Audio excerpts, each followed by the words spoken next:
Fantasy Draft, the only rake-free daily fantasy site, brings the heat again with a $200,000 guaranteed rake-free contest, the Hooters main event. This is the largest and only rake-free contest you'll find for Week 14.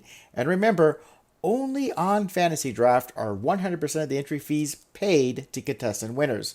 Sign up at FantasyDraft.com with referral code WBLZ, and you'll get a free 7-day trial membership. Ironic Radio proudly presents Daily Fantasy Sports, Fantasy Foreplay, powered by DailyFantasyLines.com.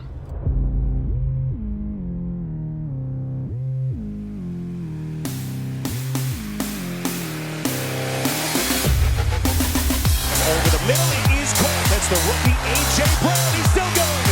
Brown's on the wheels to the 10 to the 5. And he's in for the touchdown. Third and 2. Rosen looking underneath. Nothing there. He's going to the outside. He's got a man wide open. Touchdown, Dolphins. After an 18-yard touchdown pass, it's an end around. It goes off to Trevor Davis with the blocker ahead. He's got Miller, he got a block from Waller, he's going to take it in for the touchdown! The deep man dealing with a hamstring issue, and it's blocked! Well, Horquez could not get it off cleanly, and the Patriots got it! Blocked by Miller at the left tackle to the end zone, caught for a touchdown! Tyrell Williams! 3rd and 5, or 2:30 left in a half. Mariota's pass, 5 seconds, caught! It's Davis, and he will stroll in for the touchdown! Second down, play fake to Thompson, and across the middle, and it's intercepted by Jabril Peppers. He will go to the end zone. Jackson completes that ball to Willie Snead, and Snead up the sideline. Snead looking for the end zone, and he'll get there. Here comes the set. Back through, needs the 42 downfield. Caught on the play. That's a touchdown. Flacco, play fake. Trying to set up the screen to his tight end, Noah Fant. He's got some room to run. He cuts it back at the 10. Fant takes it in. Todd Gurley has a hole. Todd Gurley with a first down. Gurley, he has a Ram touchdown. First and 15. Chubb. Chubb with running room. Chubb to the 40. On his way to the end zone. I don't believe what I just saw. What's up, everyone? Welcome back to DFS Fantasy Foreplay on this week 14. Gentlemen, how are we doing? Yeah, good. I need a coffee. You need a coffee. I actually have one of those after the beers at the bar.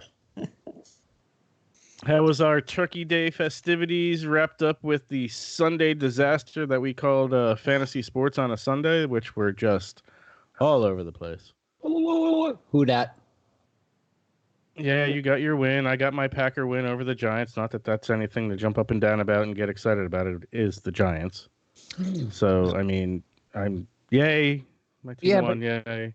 But how about them Chargers there, Dan? Oh, yeah. We lost again. Interesting. Look, as a Packers fan, you have to be somewhat excited that the defense played very well. 3 interceptions, held Jones to 240 yards. But it was a good Packer D for a team that's actually, their D's been kind of hurt all year, or at least looking hurt. Yeah, we started out like hotcakes coming out, and little by little, we're getting injured, and I don't know. Hopefully, we'll heal up a little bit before this stretch run. We need Minnesota to lose again. That would help. That would kind of solidify things for us going into the division, kind of make our game against them meaningless, whereas right now it's a very meaningful game in terms of playoff seeding and all of that. If we win out, we could very well get ourselves a first-round bye. And on the other side of the ball, I mean, Aaron Rodgers looked pretty good. 4 touchdowns, 5% owned across all DFS leagues. Devontae Adams on fire. 234 yards, 4 passing touchdowns for Aaron Rodgers. 2-time value. A little over 2-time value. 2.3, 2.28, something like that. Yeah, I completely agree. That's a top 5 quarterback in the league last week, Aaron Rodgers. Yeah, he actually rounded out the top 5. Yeah, Coming in first was everyone's favorite, Fitzmagic, at a 30.8 against the Eagles. What a shitty football game that was. We called that game. Miles Sanders. Hey, I said Miles Sanders, and the kid had a great game, and he cost no money. Yeah. He rounded out the top 20, top 15. I think it's top 15 in your flex spot if you placed him there. Miles Sanders was a top 6 running back last week. Yeah. Top 5. Yeah. He rounds out the top 5. I think, if I'm not mistaken, he was placed in the flex by most leagues, 43% owned. Now, something I do want to bring up here, because the person who is the top running back for the week, James White, is now on the 2-2 since the break New England Patriots. And if you recall, I called that they would lose this game Monday, and they would fall apart and go no better than 4-4 rest of the way. So far, I look like a fucking genius. Yeah, look, there's no... Not going to disagree with you. You all thought I was crazy for saying not true. Not true. I somewhat agreed. I didn't know if it was going to be the 2-2 or the 3-1 or.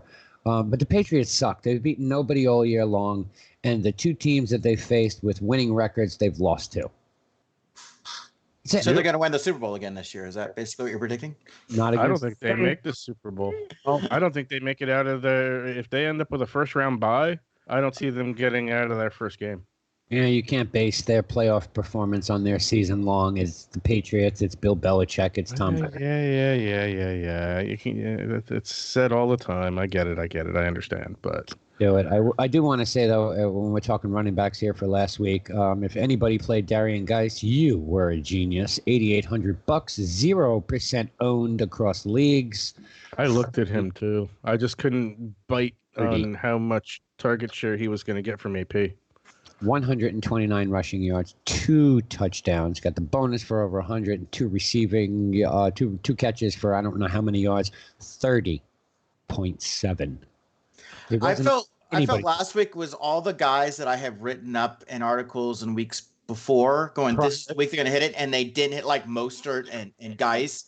And all of a sudden they all went off, but not on the week that I had them. Right. Duke Johnson, I know you've talked about him in articles. We've played him before, and it was always a disappointment. He took off. Mostert, you've brought him up quite frequently, and if I'm not mistaken, me and Ren have given you a reason to take him out of a lineup.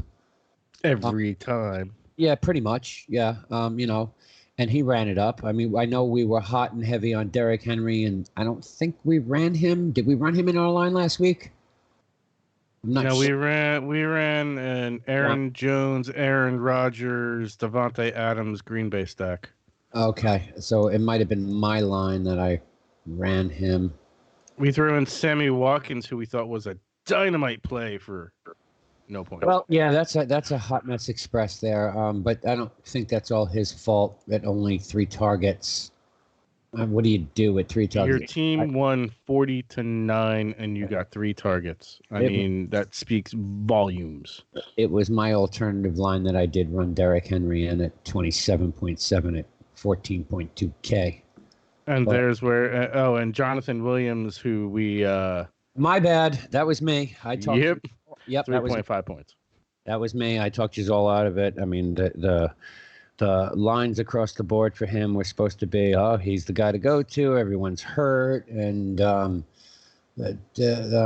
14 rushing yards, 1 reception, 11 receiving yards. Yeah, they really, 8 attempts on 14 was not good for him. They tried to get him the ball or give him the ball. 8. Okay. Should have been more like 15. That would have helped numbers there. But I think the big problem with him was the stuffing at the line. 1.8 yards a carry. It's not going to help you at all. If they had actually passed him the ball more, he had the 1 for 11. Could it have been more? No. But at 3.5 points, gentlemen, I'm sorry. That was my bad. Hey, I had him in the article too. He went off the week before. He was cheap. He looked like an easy 2X.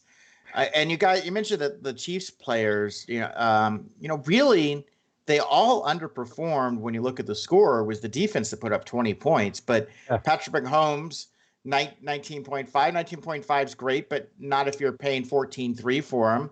Tariq Hill, 15.9, and he gets 10 points. Yeah. So, the whole Chiefs really let us down all the way around, despite the fact that they won 40-9. Yeah. It's interesting how that All works. right, well, speaking of all this, we're talking about all these hot guys. Let's do the Hot Mess Express. We already talked about Jonathan Williams. Welcome to the Hot Mess Express. We can throw in there Arron Jones at 7.1 points, completely underperformed against a very lackluster Giants team. Hunter Henry. Oh, God. We were all on him last week. A whopping 3 points, 2 receptions, 10 yards. 4%. We talked about Sammy Watkins, 0.00. Disgusting. And, again, I don't blame him. I'd rather take the quarterback and throw him on the Hot Mess Express for not passing the ball. Did Mahomes even end up in the top 20? Oh, yes. Oh, he top did. 12. Top 10. 1, 2, 3, 4, 5, 6, 7, 8. Top 9. He was in the top 10 quarterback last week. 14. At 19.5 points. 19.5. 1.6 value. 1.4 value, I think that is. 175 yards. 1 passing touchdown. We could take Nick Foles and bench him. Oh, yeah, he already was. That's Nick Foles. You can throw Carson Wentz in there, too. I don't care what kind of game he had. He lost to the Dolphins. Sam Darnold, you lost to Cincy. Gave him their first win. Yeah, Darnold needs to be on the Hot Mess Express at 12.5, 1% owned. You couldn't even find the end zone against, as Ren and other people like to call it, the Red Rocket. Brought back after the bench warming incident for 6 weeks. 10.4, you couldn't find the end zone. You couldn't even get close to it. I don't think they were inside the 20 more than once, or maybe it was twice. Yeah, here, because of Bradford, you can throw Jamison Crowder on there. Second week in a row, he only had 3 targets, 2.8 points. It's tough to say. The game script wasn't there for him, though. He's a slot receiver, bro. If the game script should be there for anybody, I know every week it should be the slot receiver as the easy, short, dump pass guy. I know. That's where that's at. Other guys we can throw on this list. Mark Ingram, 8.2 points. Granted, you went against San Francisco, but San Francisco does one thing poorly. That's defend the run. You didn't perform. Your quarterback stole all your rushes. Tariq Cohen, 7.5 points. Granted, this was Turkey Day, and it was against Detroit. Detroit does defend the run reasonably well. No, they don't. Well, they can't defend the pass. The one thing they do better than defend the pass is defend the run. However poorly that might be, it's better than how they defend the pass. Zach Ertz, you did nothing either at 5.4 points. Odell Beckham, oh boy, against Pittsburgh, you had a whopping 5.9 points. Who else can we throw on this list? I got Greg two Olsen, more. thanks for your 5.2, even though you are hurt. He got a concussion, and he's out this week. So yeah. Who you got down? I got 2 from kind of the later games. Will Fuller, 1 reception for 8 yards, and despite the Texans beating the Patriots 28-22. And then on Monday night, Tyler Lockett, big goose egg, which I think helped because I didn't have Lockett, but so my lineup did cash. I got 15th place despite having Will Fuller, who was my low scorer on that Sunday through Monday lineup. I would like to throw the New England Patriots defense on the Hot Mess Express for a team that had put up, what was the average? 31 points a week is their average over the last, 4 weeks. They've been horrific. 2 points last week, 8 the week before, 11 the week before that, and 4. Everything before that is total double digits going back to week 1. Actually, you can go back to last season and it's double digits. You played 2 stout teams so far and you've lost to them. The defense has been horrific. What, they put up 4 points against Baltimore and lost that game? Not even forced fumbles or recoveries this week at all. None. Zero. None. Definitely need to reevaluate the game plan there on defense. They Welcome. scored a whopping 4.1 points against Houston, too. Yeah, welcome to the train, New England Patriots. We can throw Kittle on there, too, with a whopping 3.4 points. Yeah, it's tough. Hey, I'm taking I'm taking your line this week. Every fucking tight end in the goddamn league is on the Hot Mess Express. Yeah. From Hunter Hurst Helmsley there, Triple H. I mean, anybody? Let me look at this list here. Fantasy draft scoring. You had another touchdown. Tyler against Higbee, Arizona. who we talked about, and I played in all of my DK cash lines. Yeah, with a whopping 26.7 points. Darren Waller, who came out of nowhere, 13% owned, 20 points. Jack Doyle, who I'm pretty sure everyone's going to be on this week because of there's no T.Y. Hilton. Yeah. 19 points. Mike Gesicki, who was 1% owned, probably because he was salary relief at not even. He was more expensive than Doyle. 18.9 points. Kelsey had a day, 5 for 90, 14 points. And after that, it's like Mark Andrews and Caden Smith, Dallas Goedert, O.J. Howard. But if you just were doing all season long and paid Tyler Higbee for the minimum of 5,000, you would have gotten 26.7 points because he went up against the Cardinals defense. And that's how all of my cash games cashed out. Yeah, but he didn't help you in your cash games at all because everybody had him. It was 36%. It doesn't matter. Cash is ending up ahead of the top 50% of the league. You're not trying to beat anyone. Yeah. You're trying to get into the top half of the. And he was 50% owned, so there you go. Yeah. There you go. Top 50%. Win. All right. With that said, I think we beat up on this league enough for last week. Let's get into this week. There's some very interesting plays. A lot of news has been breaking really over the past 24 hours. Players that are out, players that are playing, players who no longer have injury designations, who were questionable or might not play. Right. Why don't we start off at QB? Because this week I think there's only really two places to go, and it's to pay all the way up or pay all the way down. I know as we've been talking this week, Dan and Webby, about like lineup constructions very loosely going about, just trying to formulate some kind of plan. We've talked about some mid-tier guys like we've talked about Kirk Cousins, Winston, Sam Darnold, Brady, like all these guys have come up into conversations, but there's a couple names out there that it's really unfortunate because it helps out so much better on like DraftKings and FanDuel where there's more separation in pricing when it comes to QB play. But you're either paying up for Lamar Jackson, which he's almost becoming that same idea of Christian McCaffrey. Last week is the 1 week he burned you if you played him. Outside of that, he's been golden. And even this week, he's almost a must-play because it's Atlanta and they can't do anything against a pass-catching back. But Lamar Jackson... No, he's got Buffalo this week, which is actually a pretty stout defense. No, Jackson does. I referenced McCaffrey, who burned you, and then he has Atlanta this week. Lamar Jackson, Buffalo doesn't scare me.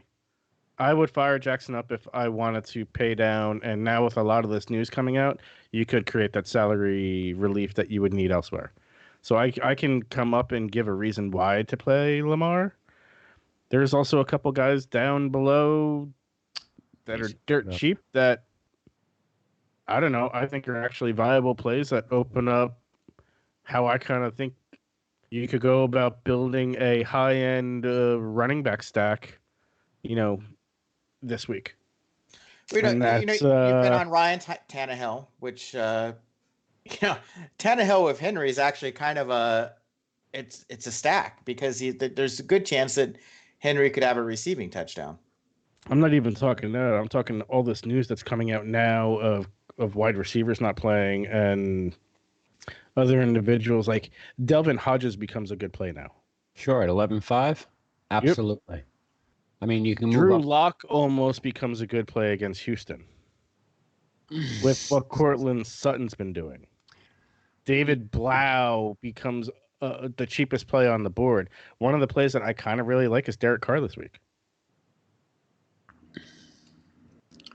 Derek Carr, huh? Yep. I didn't really. I don't think anybody's going to really be on him, and I'm thinking of this more of a game stack theory, where you do Carr and Tyrell Williams or Carr and Darren Waller, and then you come back on the other end with Henry and maybe AJ Brown. You really go after a game stack on that.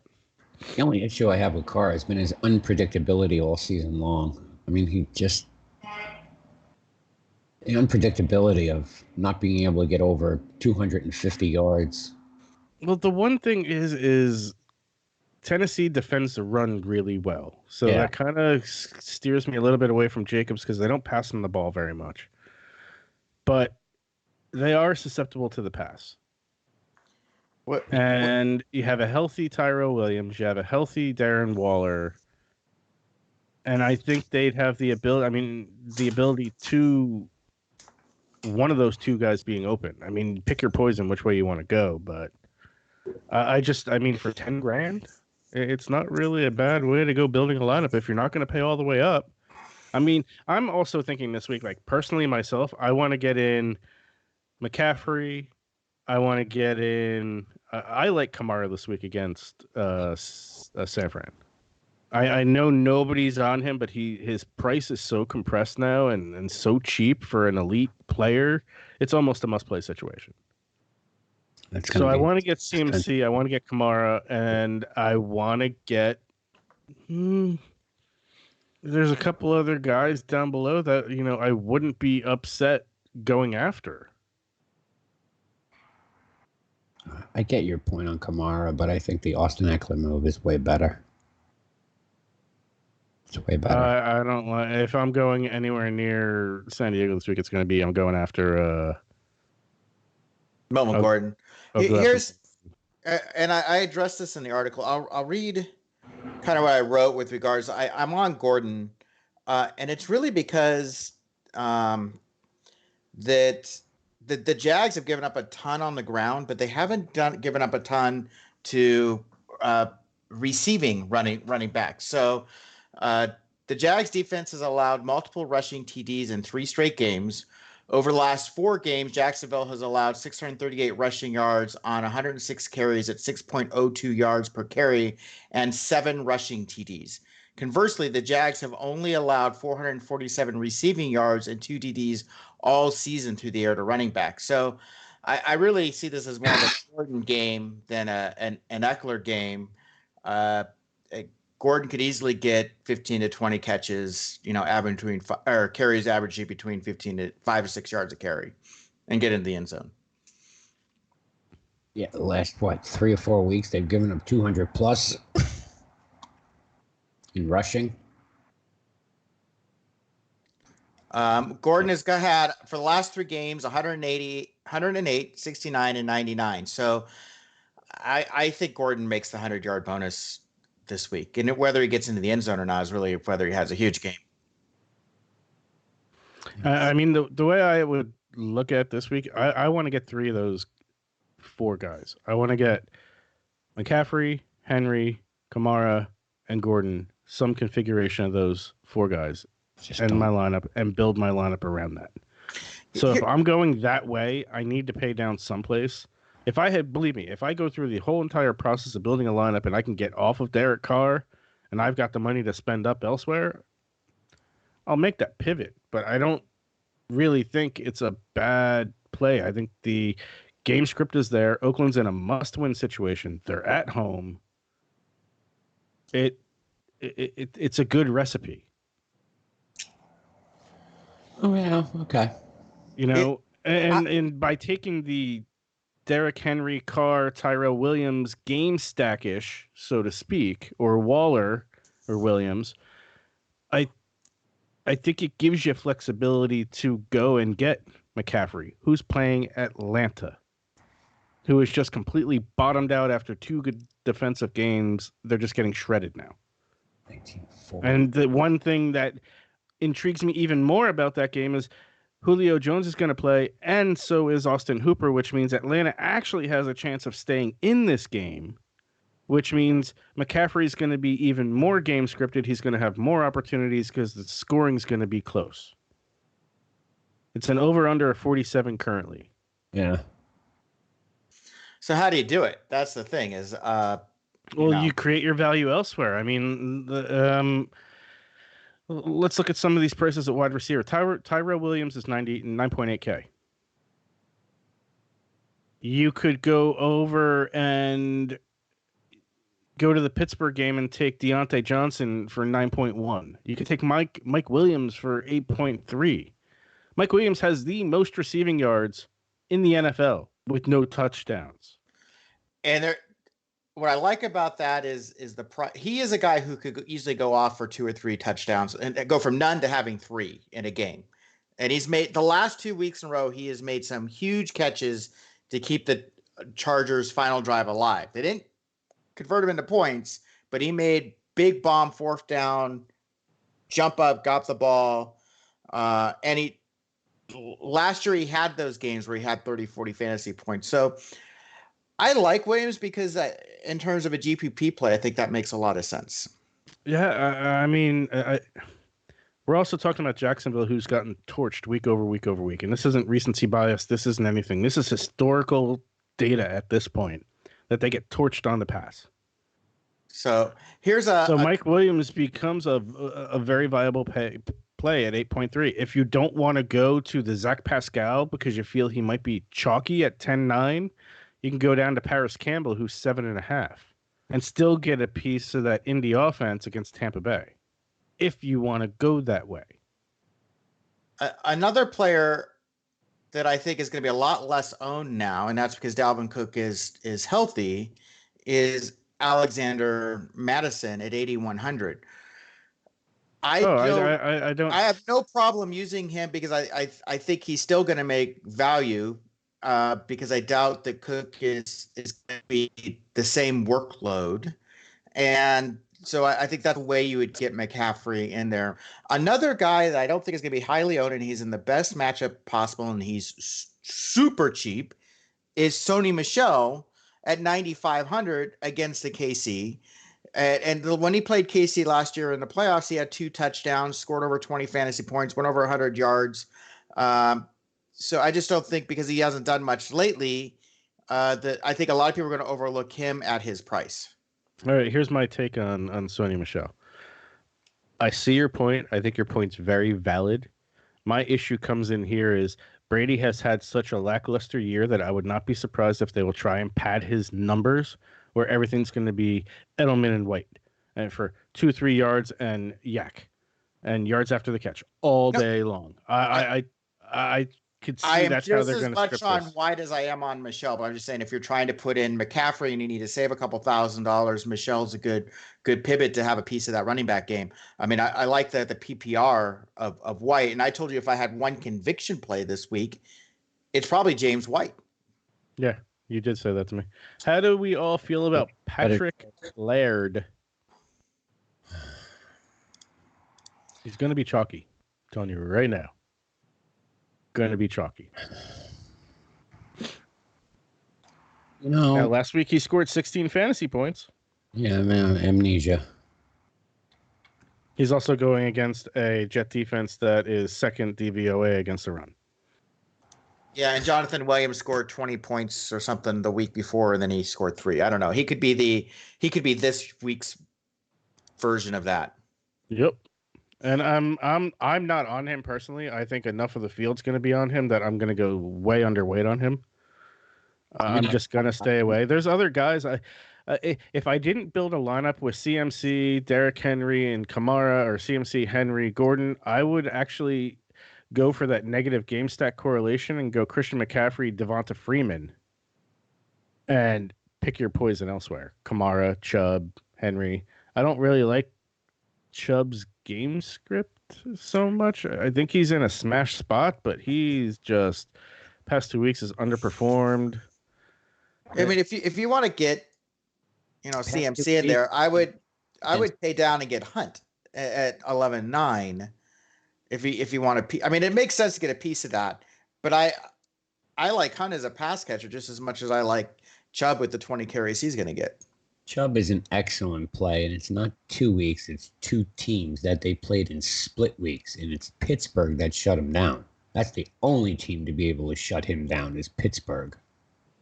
Chubb is a great play, and I have massive exposure to him in lineups. At 14-6, he'll get his 20 carries and maybe 2 or 3 receptions. So you're going? Are you paying up over Kamara, or are you not going near CMC? In my opinion, Kamara is the worst move of the week. That's my opinion. I am staying far away from the Saints-Niners game. It's going to be a defensive game. It's going to be low scoring, and the game is going to be finished and finaled by no more than 5 points. I'm actually going so far as to predicting a safety in that game. I think Kamara is a great GPP play. I would not play him in cash. Yeah. I mean, he's only had one game over 22 points since week 3 when he had a big game against Seattle. Got 37 points. He hasn't scored a touchdown since week 3. Yeah, he's has 2 fumbles since that. So yeah, he hasn't scored a touchdown since week 3. And the one thing that San Fran does not do well is defend the run. They're 22nd DVOA against the run. The only person I'm touching out of that entire game, going back to the well at the tight end with Jared Cook. You look at his numbers over the past 5 weeks, and you're guaranteed 2x value. Okay, I'm going to play the devil's advocate here against Kamara. San Francisco's only allowed 305 receiving yards all year long to running backs and 0 TDs. They've only allowed 17 fantasy points a game to running backs, which is the third best. And they've only allowed 1,009 rushing yards total. So I don't know. I don't think the matchup is. I don't think this is the week for Kamara. No, he's what the third worst matchup in the league, if I'm not mistaken, on paper. Like I said, to me, I see a defensive smash game. I mean, Niners defense is tremendous. Can you, Webb? Can you pull up Kamara's numbers over the past? Yes, I can. Hold on, Kamara. He's scoring double-digit points. Yes. He is scoring every week. Points every week, going back to week 2 where he scored 7. Last week 12.4. Week before that, no, 19.2, 22.2, 15.4. Now imagine if you got that and you added. I mean, he sees so many touches in the red zone. This is why I'm thinking of going back to the. I'm also thinking of getting on Kamara for exactly what the two of you were saying. Nobody's going to be on him. I get that. A difference maker. He could be enough of a difference maker in a GPP lineup that you don't need to go find that shot in the dark. The game is going to be can't guard Mike. 34 receptions to break the record. The one thing that the Niners do great is pass defense. They're number 2. Whoa. Take your fucking numbers and amnesia that shit. These aren't numbers. This is DVOA. Can't guard Mike. And how'd that work out on on Thanksgiving? Up 20 points and what? How many receptions? 7 points. Can't guard Mike. 10.8, 6 receptions, 48 yards. Okay, well, he's facing. Remember, you had him to score the Saints to win and him to score a touchdown. Yeah, he didn't score the touchdown. It's the first time in 2 weeks or 3 weeks. At that point, he hasn't scored a touchdown. It's the reception thing. You know damn well Breeze is going to be looking for him at every opportunity to try and break that reception before the end of the year. He needs 34. It's 8 a game. 8. I mean, Saints do have an implied team total of 23 points. Those points got to go someplace. Yeah, I'm on the side of. Hey, I'm not going to argue with you, but I think I'm on the side of going the Kamara route. I mean, he's $7,000 on DK. He's $7,600 on FanDuel. He's 13.2 on FantasyDraft. I get the price in terms of what the upside versus price is there. The matchup isn't there. Yeah, I don't think the matchup is there at all. Like I said, defensive game, low scoring. Nobody on the Saints running backs can find the end zone. And because Steve is always right, I'm sure that Kamara's going to have a 40-point game. So Yeah, of course. That's all out of it, and it'll be one of those situations where I'm told you so. But how did we all feel about Devonta Freeman in that negative correlation game script that I brought up? Generally, I mean, a lot of players don't want to do it where you play opposing running backs because it generally doesn't work out. But with how that game script could work out with Ryan having everybody back, so it's essentially two healthy teams playing each other outside of Olsen. But done. you got Moore, you got Samuels, you got Christian McCaffrey. I mean, there's three weapons. Then you got Hooper, Freeman, Julio Jones, and what's the other wide receiver's name that is escaping me? You're talking Panthers. Jarvis, right? No, I'm talking Falcons. Oh, Falcons. Okay. Julio Jones, Calvin Ridley. Ridley. That's who I couldn't think of. Ridley. So you have Hooper, Ridley, Jones, and Freeman. I mean, neither one of these teams can defend. I mean, this can break. There is no game currently right now over 50. Every game is 49 or under. Yeah, Vegas has got some things priced weird this week. Well, you got to remember, this is also the first 13-game slate we've had since week 3. Yeah. Everything is compressed right now. This is actually a really tough week where you can go. We all clearly have different ideas on how to build lineups this week because it's just so open. There's so many options out there. Yeah, I agree with that. I think my lineup is going to be drastically different than what we come up with. I wish we could pick I wish there was a way that we could each one of us submit a lineup. And then aggregate it? No. Each one of us submit a lineup, and then we play the podcast lineup. Versus, and then we add in the article lineup. So we have 5 lineups. So it's essentially a 5-team tourney. Our show, the article, and each one of us have our own lineups and figure out a way to create a contest that we could do that. Right. Well, I'd be entering twice. We could just do it 4 because I do the article lineup. Well, I would be entering twice too because of the show. Yeah. I enter the podcast lineup. Well, I'd be actually entering 3 times because I the podcast, the article. The article is my personal lineup. Right. So we'd have 3 personal lineups, and we'd split the cost on the show lineup for 4. Yeah, but how do you get that in if you're allowed 1 submission per person? We'd have to create an account specifically for the show. Private match, a private with multi-entry. Just set up a private with multi-entry. Go ahead, set it up. See if you can set it up. We'll join it. We'll play. And you can do it for $1, no money. I don't care. Yeah, you're gonna make me open up another one. Hold on. But anyway, go ahead. I'll okay, some other guys that I want to talk about real quick, running backs that we didn't really mention. Joe Mixon's not in a bad spot either. He's getting the volume at this point. At 11K, a volume play against Cleveland. I see a floor somewhere around 9, ceiling somewhere around 20. That's not terrible for 11,000. I could see 22. Maybe he gets 2x value. I already talked about Freeman. LaShawn McCoy, top dog in KC going against New England.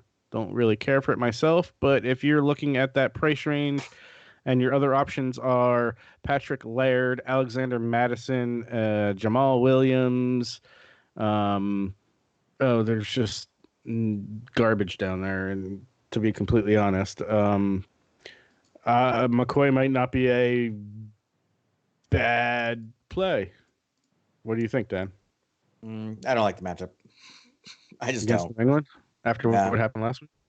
Yeah, I still don't. I mean you got Mostert. You got Mostert against New Orleans at 9.8. You got Jalen Samuels. Well, maybe New England's literally given up might be the running back. We don't know. I mean, you look at it recent through the season, they've given up the least amount of fantasy points to running backs. So I don't know. I just think that here's an interesting play. Darius Geis, AP may not play. It's very up in the air currently whether or not AP plays. If he doesn't play, Darius Geis against Green Bay. Yeah, I like that a lot. That could be a really good play at 10.3K. I mean, he had 10 carries and he got 100 yards last week. AP's playing. Is that confirmed? As far as I'm concerned, it's confirmed. He was held out of Thursday's practice to rest his toe.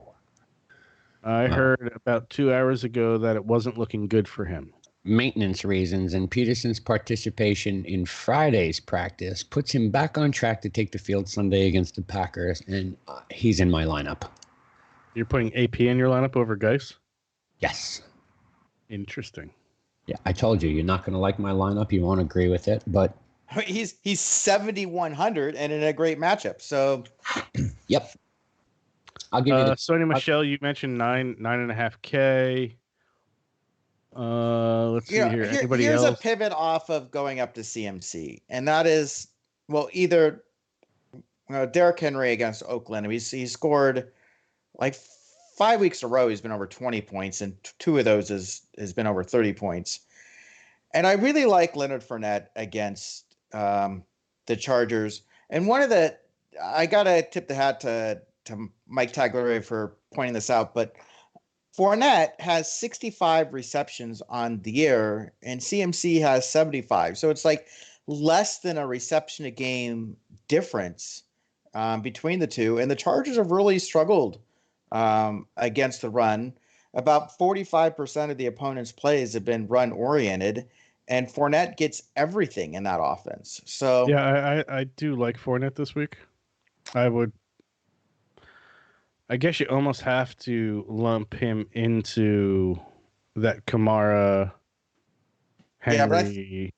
Yeah, he's just slightly more expensive than Kamara, and I think he's in a much better position and is than Kamara. I think it really boils down to what you have to play with and where you put your money elsewhere. Yeah. I mean, let's bounce over to wide receivers here. Webby's talking about can't guard Mike. I brought up Zach Pascal. I brought up Deontay Johnson, like cheap guys. I really like Devontae Adams this week. I think he's in a smash spot against Washington. I like him far more than Mike Thomas. I'd be willing to pay the 15-3 for Devontae Adams before I'm paying the 15-7 for Mike. I just think it's a better opportunity. I don't disagree. I'm actually not running Mike this week. I mean, it's probably a bad idea not to, but I'm not doing it. Julian Edelman is also somebody who's just getting a ton of targets. Has a really good. Edelman. He's the only receiver they have. So going to the Tampa Bay matchup, I think it's a Mike Evans week, by the way, not a Chris Godwin week. Yes, just he has the better matchup. So if you're going to do a stacked, I mean, Winston has the second most passing yards in the league. It's a good matchup. So the stack there I would do if I was doing Winston would be Winston Evans. And then I think another name that I think we've both talked about a bit is, Odell Beckham I think Odell Beckham is the wide receiver equivalent of Kamara.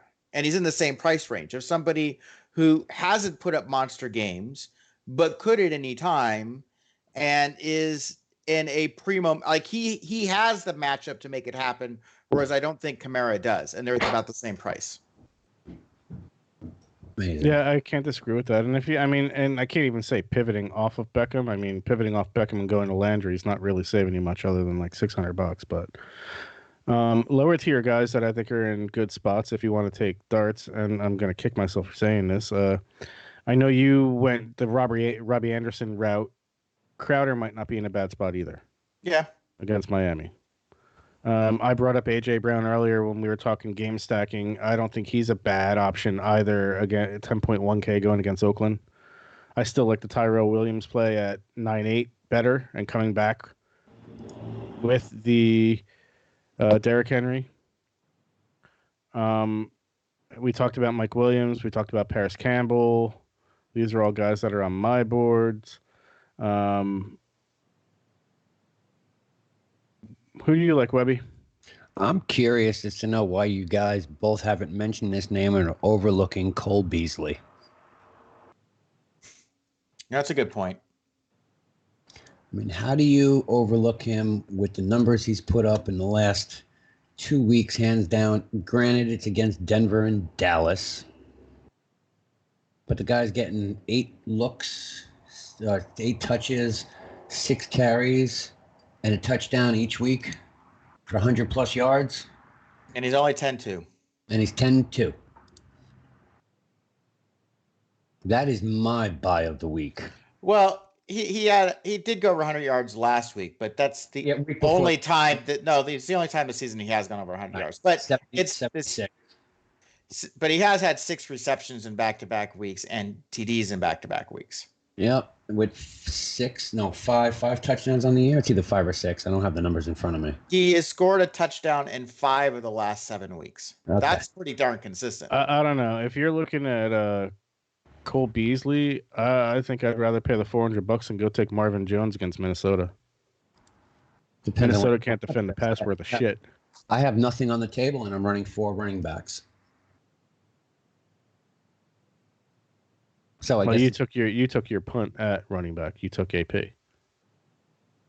I don't think that's necessarily a punt. I get it at 7,100, but it's one of the best game matchups. I mean, Green Bay can't protect the run. And what else does Washington have besides running backs? Jamison Crowder? Oh, wait, he don't play there anymore, does he? They have a very good wide receiver. Who? They got one guy ball. Yeah.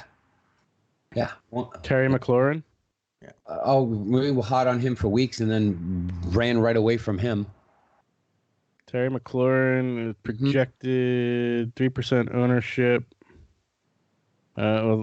Washington only has a 14.25 point estimated team total, which is not good. No. Buffalo only has a 19-point estimated team total, bringing up your Cole Beasley play. And he's projected, floor of 6, ceiling of 16, 9 projection. Right. So he'll get his 12 that he's done all year long. And maybe more. I think Cole Beasley's a smarter play in there. Who else did you say? Marvin Jones Jr.? Yeah, Marvin Jones at 10-6. Yeah, no, he's at 10-6, yeah, and I'm running him too. And 4 running backs. And I've got you Christian McCaffrey in there. You got C-Mac in there? I'm just throwing out some I'm throwing out some other names there. So am I. You asked. I think Cole Beasley is a smart move this week. I think the matchup is there. I know it's a middle tier matchup. I think everybody's got that ranked at like 15 or 16 as a matchup. So you're not red or you're not green, depending on who you're playing with. You just look at the last game performance of him. Last week was 7 targets, caught 6 of 7. I'm going to revisit a name just because we just now know that Juju Smith-Schuster is out. Mm-hmm. James Washington, I think, is, he's got a great cornerback matchup. Oh, he's going up against Patrick Peterson. Oh, my gosh. He's allowing. I think James Washington's got a rocket right up there to the top of the list of those group of guys. The matchup is there for it. Ren, you mentioned Russell Gage also. Is that the problem I have there with him? Questionable. Do we know how bad the injury is? I mean, I know it was ribs. I don't know anything more than that. But I know it was ribs, and he was limited in back-to-back practices. And with Julio Jones back, I don't think Gage sees the target probably. And with him and Hooper back, I wouldn't go there at this point. Yeah. If you're looking for that value, you can always hit the well again with Larry Fitzgerald, who has a decent match. Who are they playing? Pittsburgh, yeah. He's got a decent matchup. And the guy. I don't know how Pittsburgh's defense has just been smashing it lately. I know, but his hands of gold, 6 of 7. 6 of 7 last week. See here, what are some other names to throw out here? You can Edelman, go Ren's favorite with Lazard. If you're looking for value. You're looking for that dart in a GPP, that might not be terrible. Last week at 3 receptions, what did he have? 4 targets? No, he only had 3 targets and caught all of them for 103 with a touchdown.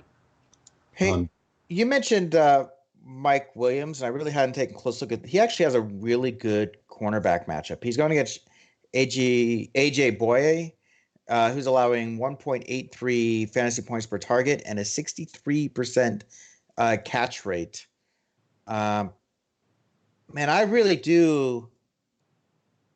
I like Mike Williams as a GPP play this week, and especially because everybody in a slate where everybody's playing, if you hit on somebody like that who's cheap, you have such an advantage on the field because the ownership's going to be so low.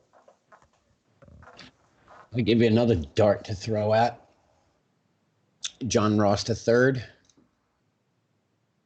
Him and Andy, him and Andy Dalton been working out hard. He's back to play after being pulled off injured reserve Tuesday. AJ Green still out. Tyler Boyd sitting there though. With 10 targets, 5 catches, 59 yards, and a touchdown just last week alone. Second straight week with a touchdown. All I know is they've been working hard together in practice. What's his price? 8,100. And what's Boyd's price? I don't know offhand. I don't have it aggregated that way. Where is Cincy? Cincy. Where are you? If someone can get that faster. Chargers, Redskins back in. I don't even see Cincy. I got it right here. Thank you. Cincy. Tyler Boyd, 11.6. Auden Tate, 8.5. Alex Erickson, 7. Stanley Morgan, 6. He's not even listed in my sheet. All right, John Ross, 8.1. No, he's not on my board. I mean, the guy coming off, he had them 2 great games, week 1, week 2, week 3 against Buffalo when Buffalo was playing smash mouth football. We did nothing. Then they faced Pittsburgh, and Pittsburgh destroyed them. He got hurt in that game with the clavicle. So you throw out the first 2 games against, or the last 2 games he had against teams with stout defenses at that point. And, look what he did against San Fran, 4 for 112. Seattle, week 1. That's one of those plays right there that could break a tournament. You got to remember, that's when Dalton was playing. Dalton's back. I know for a fact that they've been working hard together in practice the last 3 days. It's an interesting. Let's get to lineup building. Before we do that, I want to give a couple names for tight ends. Vance McDonald, going along with our old adage of play the tight end that plays Arizona. There's Vance McDonald at his price. Jack Doyle. We talked about Jack Doyle. There's no T.Y. Hilton. 11 more targets coming his way against Tampa Bay, who is only Arizona, and I think maybe one other team are worse than Tampa Bay against covering tight ends. Well, that would be at Arizona. Actually, it's the Green Bay Packers. Mm-hmm. Tyler Higbee again against Seattle, who was 29th against the pass. Travis Kelce against New England. I'm not paying up for that. Number 2. I might pay for if I'm paying up, I might go pay up for Waller against Tennessee with that whole game stack script idea I had working for myself over there. Outside of that, I'm not paying 11.7 for Kelce. Not against New England, who came off a loss. They're going to be pissed. You'd be better off going with Austin Hooper, who's questionable at 11.5. I'm not paying for someone who's coming off an injury and who hasn't played a complete game for me to invest that kind of money in. When I could go get Jack Doyle to save myself over $2,000 to put elsewhere. I understand how they have Jack Doyle down that low this week, but Jack Doyle at 9.2K, I'd rather go there. I know he's going to get his targets and his, whereas I don't know what Austin Hooper's coming back. Yeah, he's coming back to play. What does that mean? Jack Doyle's got a great matchup this week, too. Yeah, against Tampa Bay. Jeremy Sprinkle for 5,400 against the Packers. I think we've been down that road before. Yeah, we have. All right, why don't we dive into this? Start building a lineup here. Where do we want to go, gentlemen? Start at the top. Well, are you sold on Christian McCaffrey? Then Do you want to build a lineup around running backs? We can build a lineup around running backs. I'm fine with that. Well, I started with McCaffrey, Henry, and Mike Williams. That was like. I'll do McCaffrey, Henry. You said Williams? Mike Williams for 8,300. Now, if you guys object to any of those are fine. Those are just names where we were popping around when we were talking. I'm going to grab a beer. Be right back. I'm going to go Doyle at tight end just because that's where we talked about going. I kind of like the...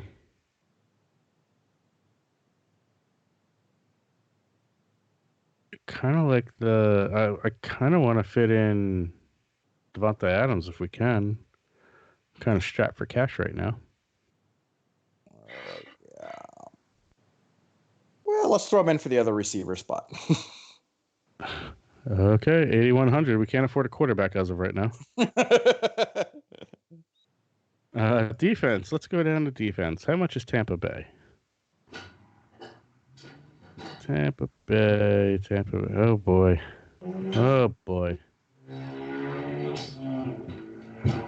KC. Panthers at 44. Colts at 49. You want Colts at 49? No. I'm sorry. Colts at 49. I meant Titans at 5,000. All right, Webb, this is what we have so far. We have CMC, Derrick Henry, Mike Williams. I don't like it. I know you're hot on the Devontae Adams thing. I know you're hot on the Jack Doyle thing. Don't like either one of them. Why don't you like You said you liked Devontae Adams. Now you're coming back off yourself? Not even on. At 15-3, no way. You ain't got room. You're punting everywhere else with Christian McCaffrey and Derrick Henry. You are punting everywhere else. All right, so I'll pull him out. That's my opinion. That is my opinion. This is an opinion-based build. It's a group build. So if you don't like him, he comes out. I would actually have my opinion is it's tough. I mean, I'm not on Derrick Henry at all. I'll tell you my 4 running backs I'm running this week. By the way, my line has beaten our line for 3 straight weeks. Christian McCaffrey, Austin Eckler, Nick Chubb, and Adrian Peterson. I don't like Eckler, and I don't like Peterson. And I'd actually rather have Hunt over Chubb for the price. For the price, I get that. Well, he's also outperformed him 3 of the 4 weeks that he's been in. Yes. And it's a PPR site. Yes. The passing back, I get that completely.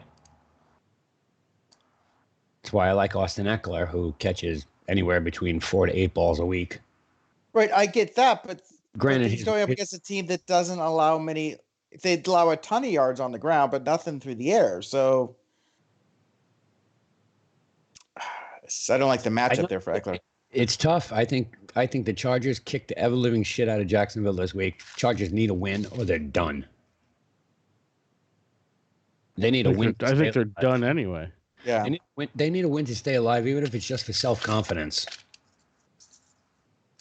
Otherwise, that team you're talking about scrapping your quarterback. This is the same thing as talking about benching Eli Manning. They need a win. He needs a win. That team needs a win to sustain anything. I think the game script for there, I mean, what is it? What's that? That's the 4th best matchup in the league this week as far as running backs go? Or 5th best matchup? That's what I'm looking at. That's what I'm thinking. I'm kind of building the lineup based on a little bit more than just going, oh, this is a good matchup, or I'm looking at game script of it all and going, wow. But why? I mean, I understand the points per game, but Melvin Gordon has a better matchup between Eckler and Gordon is $400 cheaper. Yeah, I also can't go with Melvin Gordon after I panned him for 4 weeks. Okay. If you remember when everyone was hot and heavy because he was coming back, I was the one who said, you're foolish. He's garbage. and every Charger fan in the world was like, we're going to be something because Melvin Gordon came back. And what did he do his first week? 4.3 points. What did he do his second week? 7. It took him 3 weeks. Give me a cheap defense while you guys are sitting there talking. Carolina Panthers. That's where I was going to go. I mean, against Atlanta? That's where I was at. But we've just talked about that Atlanta has all their weapons back. 46 sacks. How do you go against that? Right. For a team that really is a shit team, 46 sacks, 13 interceptions. How do you not consider them if you're looking to punt and save some money? Yeah, okay. Last 4 weeks haven't been the greatest performance. I get that. 6 points, 3 points, 2 points, 2 points. But it's Atlanta. All right, so now we have Christian McCaffrey, Mike Williams, Jack Doyle, the Panthers. I like the Marvin Jones Jr. I have Marvin Jones Jr. in there. I put Darius Geis in there in Carolina Panthers too. I'm not. I like the Geis move. I'm on different people, but I do like the Geis move. At 10-3, yeah. Yeah, 10-3. Yeah, and like you said, the outperformance. It is the Green Bay Washington game. I mean, Chubb is 2 positions down in matchups versus Geis. So I do like that. Do you have any interest in either James White or Sony Michel against the very, very, very porous Kansas City run defense? You know, I think we've all been on Sonny Michel quite a few. I know I have been more so than anybody, but it seems that White is where the money's at with that team. So if you're going to go anywhere, for me, I'm going to say James White. With that team. I'll agree with Webby on that. Yeah, with that team. Yeah, Now, let me ask you this. James White or Kareem Hunt? Both averaging roughly the same amount of points within 0.2 of each other. Hunt is 11-9. White is 11-3. Hunt going against Cincy. White going against KC. Against Kansas City. I like the Kansas City matchup better. I mean, they can't stop the run. Yeah. What have they given up? 200 yards a game? Defense, Kansas City, where are you? What have they given up? It's got to be stupid numbers. The Kansas City has allowed 760 receiving yards to running backs and 5 TDs. Well over 100 yards average all season long, even more just for rushing. Right. And then, I mean, if their average has got to be close to 160 yards a game. Who's going against Detroit? They've allowed 676 and 8 TDs to receiving running backs. Let's see.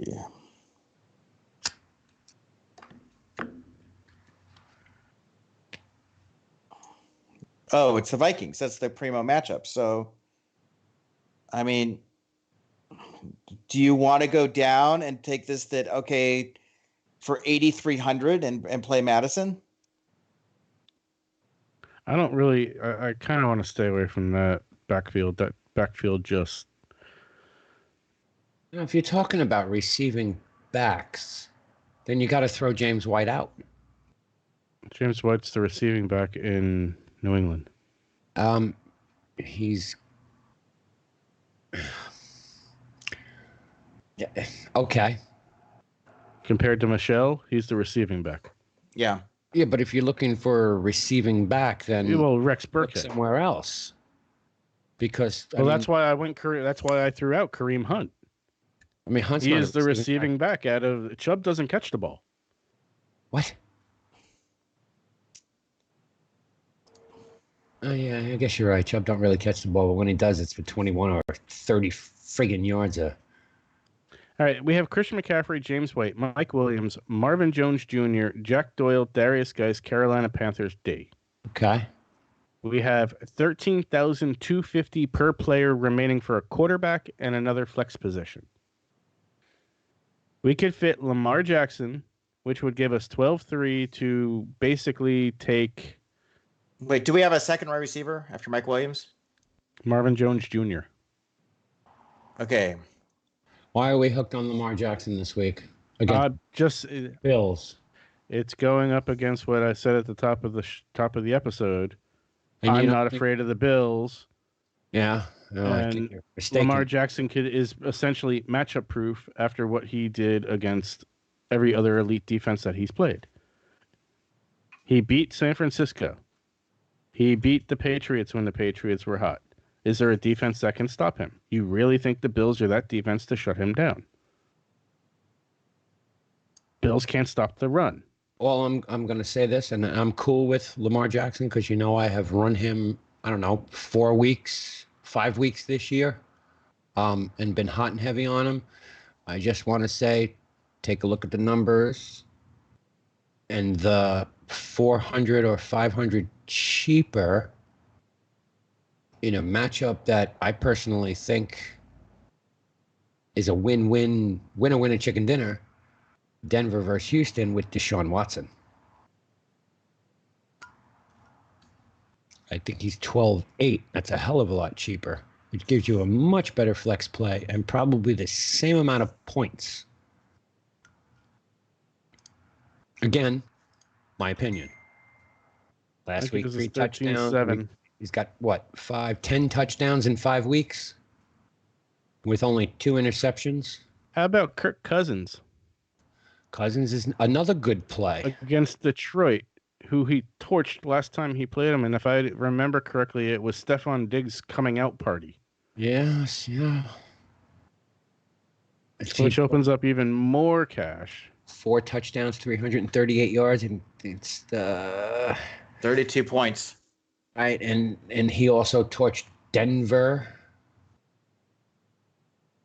at 319 yards at 3 touchdowns. I only say that to make the comparison. Okay, so would you pull Marvin Jones out to get a stack there with Cousins? Do you pull Marvin Jones, though? That's. Well, how much is flex here? Diggs is 14.3. We're sitting here right now at 13.9. More. We're sitting here at 13.9, and we could reasonably just go punt defense or go off of Doyle down to Vance McDonald and save ourselves another $1,100, and we can go get whoever we want. Jared Cook at 8,500 versus your guy who's going to give you 6 points in Vance McDonald. I don't know if I like the matchup for Cook. Yeah. I think that's going to be the only option in that game. I'd rather go to Kyle Rudolph. I think against Detroit. Can't guard Mike with gets Kirk Cousins. 6 catches for 41 yards. Alvin Kamara runs the ball for a whopping 80, and the rest is slot. What's Kyle Rudolph's week over week? 8.42. Yeah. Well, that's the average. What did he do last week? And I want last 3 weeks. Wow. 19.4, 17.7. Because those numbers are skewed. He did nothing the first half of the season. Yeah. Yeah. He's on a roll. 19, 17, and 15. And against Dallas, Denver, and Seattle, those aren't. Yeah. I mean, what against about, a Detroit team that can't do shit? what about I like the Kyle Rudolph play. I like that as a snack. And then you have 14.8 left for this flex spot. And you can put in Fournette if you want. Or Chubb, or. Yeah. I like the Fournette play. I like the Fournette play, too. against Jacksonville or against the Chargers? Against the Fournette's Chargers. against the Chargers, Right. who about 45% of the plays against them are running plays. And he catches the ball like crazy. He's averaging Yeah. about what, 8 carries a game, 8 catches a game. Yeah, he has only 10 less catches than McCaffrey. McCaffrey has 75. Fournette has 65. Yeah. So you have the two leading pass catching running backs in this lineup. James White, who was the leading running back last week because of his pass catching ability. And I think you've got a value running back in Darius Geis against Green Bay at a good matchup. And I think Cousins is in a great spot against Detroit. I like the stack with Rudolph. And what about Rudolph Diggs and we pivot out someplace? What about Julio Jones and dump the defense and move up? I don't want to go with Julio, who's been hurt. Nope. Okay. So who are we trying to pivot off of? Got that flex spot available. I'm just throwing alternatives out there. Oh, I don't have anything left in my lineup. Who'd you threw Fournette in at 14-6. Right. Okay, yeah. You know, I mean, DJ Fournette, Chubb. What about Edelman at 14-6? DJ Moore, Stephon Diggs. I mean, did you look at Diggs's? It's streaky as all hell, but 9.2 last week. Week before that, 26-1. Week before that, 7-9, 2-6, 23-3, 24-2, 46-5. Look, if 7-4, 19-8, 4-5, 10-9, 5-7. If we do Edelman there, then you can punt Carolina and grab Kansas City against New England, who will probably face their next loss. Not if Kansas City don't get their shit together. Not if Mahomes don't get his shit together. Patriots haven't beat a team with a winning record all season.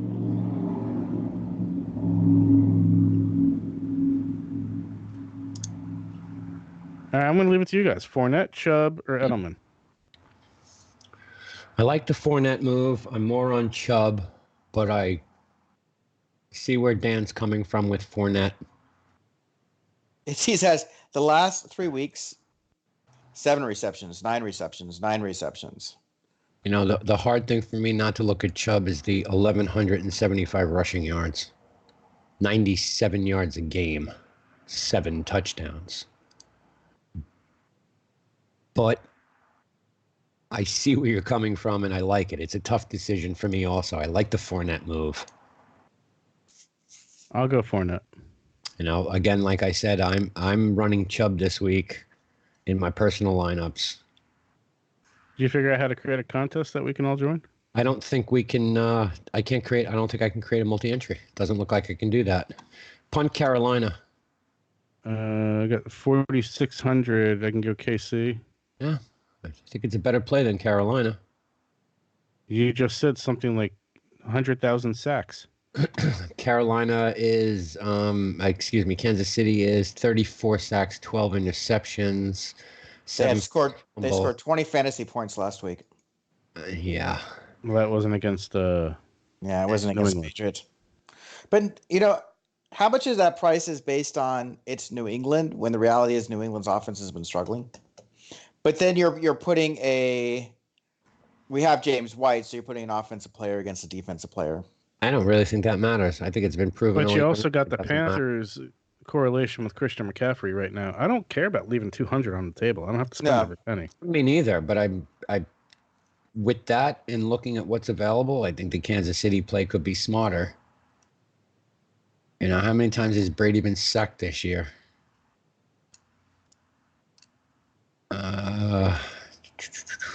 Here, I'll go to defense projections. Picked off 6 times. 1 fumble. I don't have his sack numbers. I wish they just gave you more aggregation than this. Damn it. According to 4x4, they have the Panthers actually as the 9th best defense with a projected 7.2 points. And where's KC?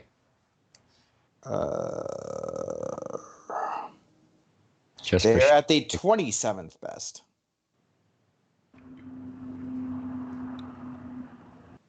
I don't know. It's tough. I mean, I keep listening to Ren saying they go 2-2 or worse.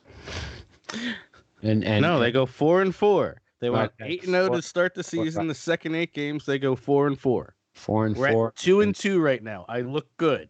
Right, and this is the week that they go 2-3 against a winning team that they haven't beat a winning team. Which makes me look even better. Because we need to find the 8-Bit Bros episode where you and I broke this down going, loss, yes. win, loss. And they've lost every game that we said they'd lose so far. Yep. And like I said, based on that, I mean, as much as I like the Carolina Panthers. Okay, let's go week over week in terms of Panthers and Chiefs defense. Okay. So the last 4 weeks, 6-3-2-2. Go to 5 weeks, it's 11, but then it's 3. They did score 21 points against Tampa Bay. Chiefs. I know it's 20. 20, 11, 5, 1, 4, 24, 5. So there's more. The 24 came against Denver. 20 came against Oakland. 11 against LAC.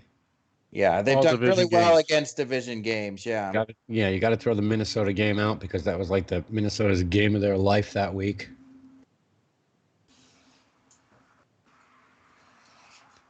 I don't. I'm going to stick with Carolina. Yeah. I'm going to go with the correlation with McCaffrey. Hey, like I said, I'm cool with that because I'm running Carolina in my lineups. I also have KC and secondary lineups. Here's the lineup. Kirk Cousins, Christian McCaffrey, James White, Mike Williams, Marvin Jones Jr., Kyle Rudolph, Darius Geis, Leonard Fournette, Panthers defense. I think it's very solid.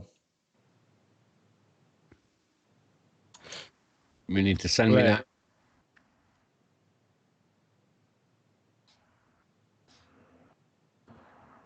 Upcoming. All right, Webb, you want to dole out your sports bets? We can get out of here. Yes. Let me bring that up. I have a window open for that right here. If it doesn't make me log back in, okay. All right, this week, the games that I'm looking hard at are the Packers over the Redskins. You taking that 13? It's down to 12.5. I'm going to take the Packers on the money line. I'm going to take the over on that game, and I'm going to give the 12.5 points. I think that's a solid bet. You're taking it 3 ways? Yep, I'm taking that one 3 ways. I've already have all 3 of those bets in. This is going to be a tough one at 1 o'clock. Miami versus the Jets. With the downslide of the Jets lately and the uptick on Miami, taking the 5 points and running doesn't seem like a bad deal. And with Miami at plus 210 on the money line, you might want to take a hard look at that. I've got both of those bets in. The over and under I'm unsure of. So as of right now, I haven't placed it. The over and under is 46. I'm leaning more towards the under on that game. In the Saints game, I'm taking the under. I have my own personal bets as being the homer as the Saints winning. I don't recommend it. But I'm playing that one. But I like the under in that game. I see it as a highly defensive game and very low scoring. As far as the points at 2.5 right now, I'd stay away from it. I think that game is a 5-point game. If you want to tease it somewhere over the 3, could be a really good bet. Houston Texans over the Broncos. I don't care how you slice it or dice it. Broncos are horrible. They get streaky and lucky every now and then, but the Texans need the win more than anybody, as far as I'm concerned. And I'm Chiefs plus 145 on the money line. As you've heard before, me and Ren both believe that team splits it this year, and this is their 3rd loss, the 3rd to a winning team. They can't beat anybody. The over and under that is 3, so you can play that any which way you like. I do think it's going to be a close game. In the over and under, again, that's a scary one at 49. I think it's an over, especially with the way Kansas City puts up points. And with the way Kansas City gives up points. I think 49 is a good play there. The only other game I'm really looking at is the Sunday night game with the Seahawks-Rams. That's a tough game. I mean, the Rams need the win. The Seahawks need the win. The point spread is 1. I'm taking the Rams in that game. Yeah, it's tough, though. It's real tough. The lines are favored in the Seahawks, and if you're looking to make money on that game and want to gamble, that's what this is all about, gambling, then you kind of got to take the Seahawks with the plus 100. If you can tease that game to plus 3.5 or minus 3.5, that'd probably be a smart bet to get away from that 1 point. The parlay this week is all those teams included. My parlay, I threw the Ravens over the Bills, the Saints over the Niners, the Green Bay Packers over the Redskins. I think it's a 16 parlay. Miami Dolphins over the Jets, and Kansas City over the Patriots. That's my play of the week. All right, nice. All right, before we get out of here, conviction plays. Webby, it's your turn. Quarterback. It is my turn. Quarterback. I'm going to go with the man I talked about, which was who? Is it Lamar? No. Deshaun Watson.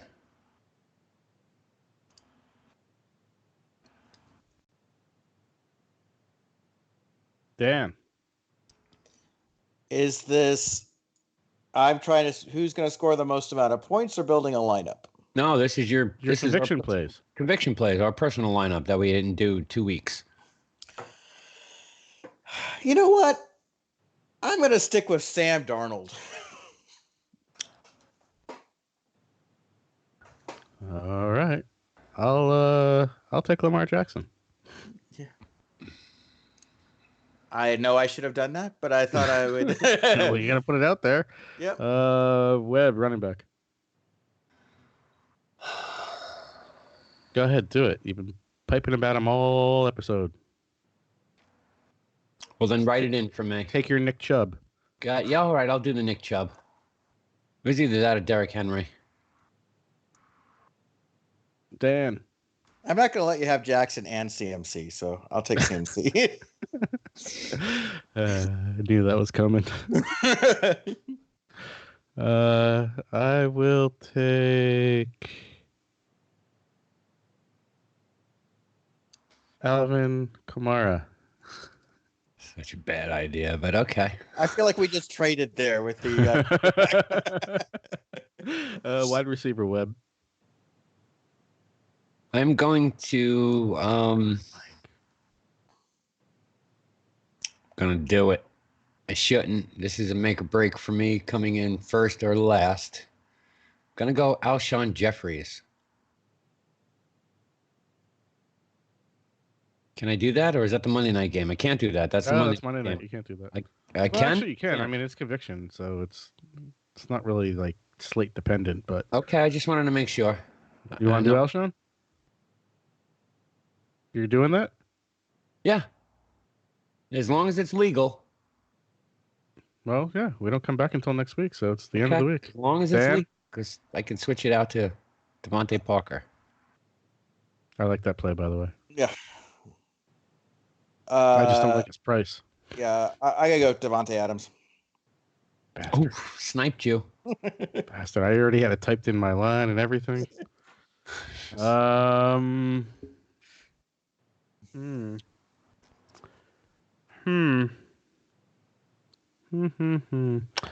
gonna go